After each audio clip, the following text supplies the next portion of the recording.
So mixed reviews for the first team offense as we welcome Jeff Duncan back in. And Jeff, let me ask you about the first team offense. They had a little bit of extended time out there into the second quarter. Looked pretty good on that last second quarter drive where they scored, but what are your reviews? Well, that's the first time I've seen them look like the Saints offense that we've grown accustomed to here.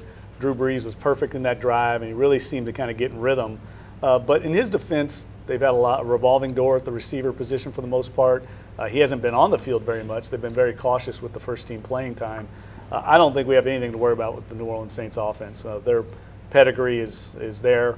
We know that they're going to move the ball and score points. But I do think Drew Brees, the perfectionist in him, who wasn't around this offseason, wants to get a little more time on the field, and I expect him now in the future, especially this next game, to get a little more playing time so he can get a rhythm and he can find that rhythm that he's been used to having here on this offense. And I think I'd like to see them get the running game going a little more. They haven't really got that thing really rolling yet. Travaris Cadet has been a little bit of a bright spot, but I'd like to see some of these other backs start getting some yards on the ground. Yeah, the Chris Ivories and those guys. But one of the other things that I noticed was when Drew took that big pop and they had the turnover, you would have thought maybe that would have been the day, but Drew Brees, being Drew Brees, said, nah, I'm not going out that way. No, he wanted back in there, didn't he? Yeah. And then he drove him right down the field and kind of showed what he's made of. And I thought that was important for him. I mean, Drew Brees is a perfectionist, and he is a kind of guy that wants to do everything right in practice or exhibition game, whatever. And he hadn't seen the offense perform up to the standards that they're used to setting, and I thought that was important for them to get that touchdown. So the Texans coming up this Saturday, extended playing time even more for the first team offense out there. What do you expect to see from them, and what do you expect to see them want to accomplish? Well, like I said earlier, I'd like to see them run the ball a little better. I mean, we know this is a passing team.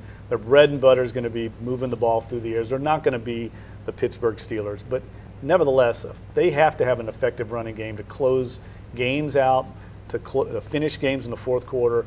And so far, I think it's been very inconsistent. We've seen some good runs out of individual backs from time to time. But I'd like to see that big offensive line kind of start moving some people around. I'd like to see them work on that.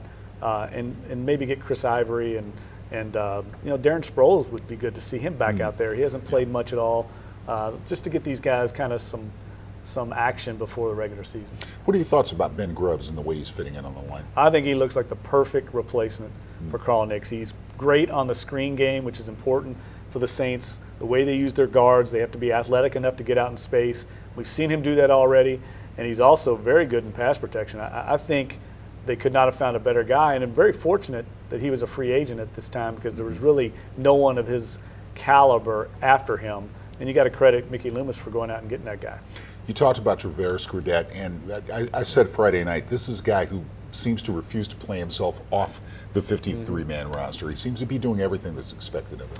Well, they've got a little bit of a dilemma, Fred, what they're going to do at that position, because I think they're only going to keep 4 running backs. It's almost impossible to get beyond that in the numbers game, the limitations of the roster.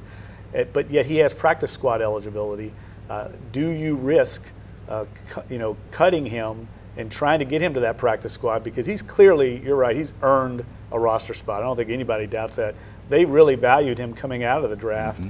They paid him a $30,000 signing bonus, one of the highest of any undrafted rookie in the league. So you know they thought a lot of Cadet, but they probably also feel highly of Chris Ivory. And this is a guy, if they keep Cadet, they're probably going to have to cut Chris Ivory. And I think they'd like to be able to keep all these guys because of that position, how injured it gets. Attrition usually takes its toll. So it'd be nice to have 5 backs instead of 4. Now let's talk about the receivers a little bit, that 4th receiver position. Joe Morgan with a big reception the other night, of course, and Courtney Roby's been terrific.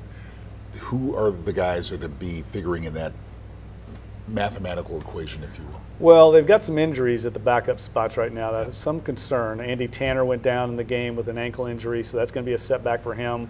Nick Toon's been out for a while. He looked so good in the preseason up until his injury.